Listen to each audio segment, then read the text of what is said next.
Olá pessoal, nós estamos aqui numa solução caseira para a nossa aula e vamos ver as aulas que vêm também, diante desse quadro que pegou a todos de surpresa, uma situação absolutamente estranha que nós estamos vivendo e evidentemente que tentamos, eu e meus filhos, uma solução aqui que pudesse, enfim, trazer a vocês não apenas a aula, mas também a exposição com o material didático que vocês têm, já transmitido desde o primeiro momento do semestre.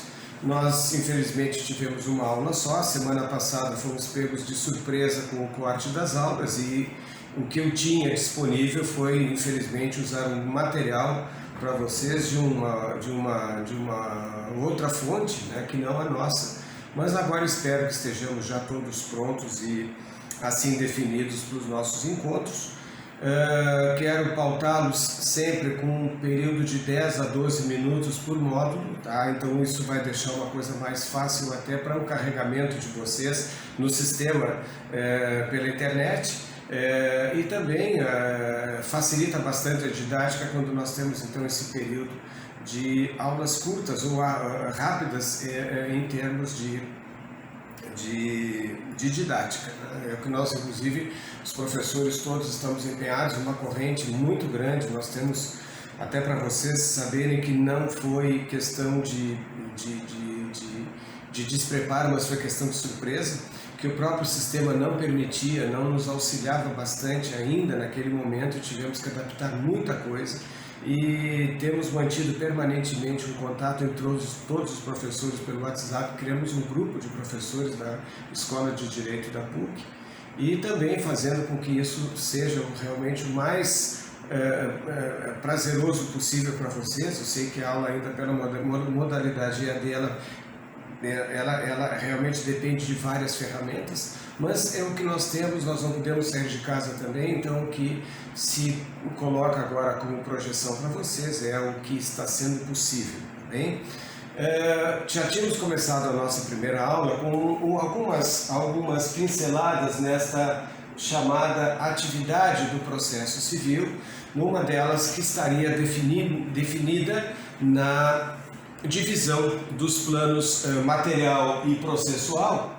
Nós tínhamos então essa visão aqui no primeiro momento, as normas de direito material definidoras de comportamento, regramento social, a conduta do ser humano em sociedade e a sociedade para com ele, buscando então uma certa harmonia nessa simbiose, nessa troca de informações e de condutas, Então, o direito material ele vai se basear nestas vamos dizer, normas ou regras que estabelecem uma capacidade do ser humano de se adaptar ao seu meio e o meio onde ele vive também buscar a adaptação para com ele. A norma de direito material, então, portanto, ela é uma norma aberta, ela não é uma norma impositiva, ela é uma norma simplesmente de condicionamento, nada faz com que me obrigue a legislação a me comportar dessa ou daquela maneira, Eu apenas me condiciono, por isso condicionamento, me condiciono a usar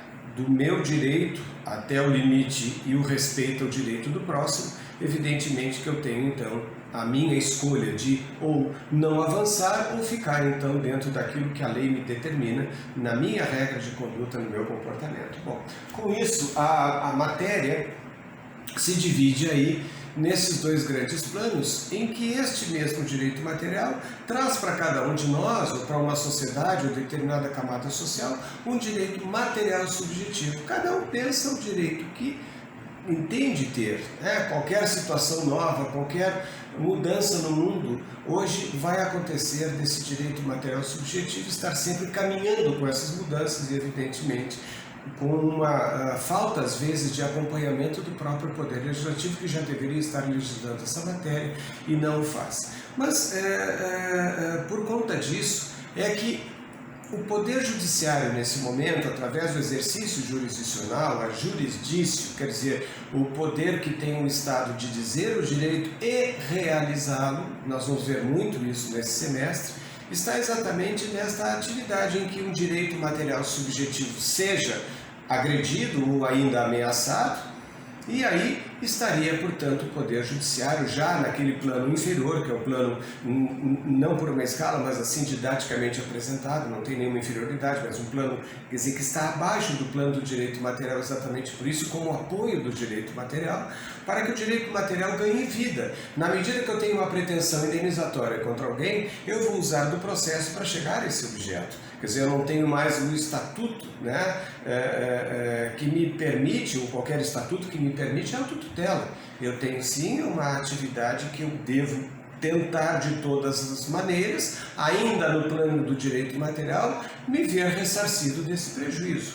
Mas no momento que esse prejuízo não mais pode ser ressarcido pelas minhas próprias forças, até o limite da autotutela, eu vou ter que fazer a migração, quer dizer, eu saio do plano do direito material e vou me engajar ao plano do direito processual. E neste momento o Estado, o juiz, está pronto para me prestar essa jurisdição, para me dizer o direito e também realizá-lo quando eu tenho aquele direito não mais material subjetivo, mas um direito, como estamos vendo ali, um direito processual subjetivo.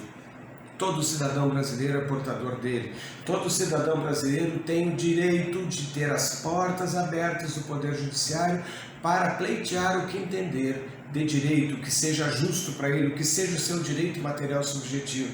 Então ele tem esse direito processual subjetivo de provocação. Mas provocar quem? Ora, o juiz natural. Aquele juiz que está esculpido na Constituição Federal, no artigo 35, inciso 35º, definindo então que a lei não pode excluir da apreciação do Poder Judiciário qualquer lesão ou ameaça a direito. Então, este direito me assiste sempre, é um direito que me é consagrado constitucionalmente como uma das minhas maiores garantias individuais que eu tenho de provocação do Poder Judiciário. E evidentemente que no momento que eu escolho, que eu entendo de fazer aquilo, se movimentar, quer dizer, o Poder Judiciário estar movimentando, eu perdi a minha liberdade que eu tinha no plano do direito material. Agora eu tenho uma norma de direito público chamada Código de Processo, no nosso caso o Código de Processo Civil, que vai definir o meu comportamento, não em sociedade, mas o meu comportamento judicial.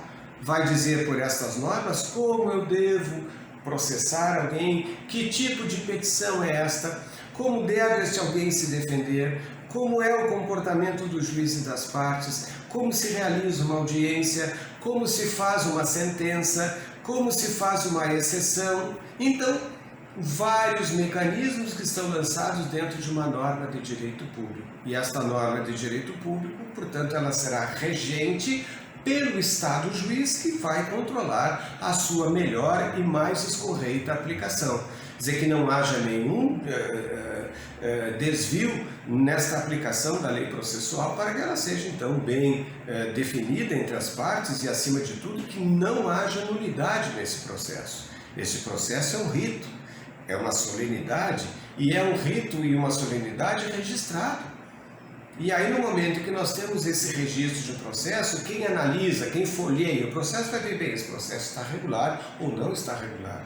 Assim, nós temos os requisitos de uma petição inicial, que vocês já viram os requisitos de uma sentença, vocês já viram uma ordem dos requisitos dentro de um processo que é o prazo. Então, tudo isso está voltado dentro desta norma controlada pelo próprio Estado, o Estado juiz. E nesse momento, qualquer deslize, repito, é capaz de trazer nulidades ao rito que foi ali escolhido e desenvolvido.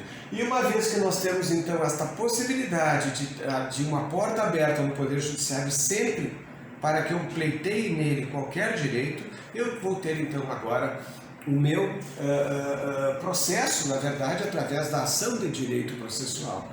Então, a ação de direito processual, ela acontece no momento que eu distribuo a minha petição inicial em juízo. Essa distribuição, portanto, vai ser um gatilho, vai ser um mecanismo que vai dar, então, o acionamento de toda essa máquina como motor de arranque, de toda a atividade jurisdicional para este processo que eu estou agora distribuindo.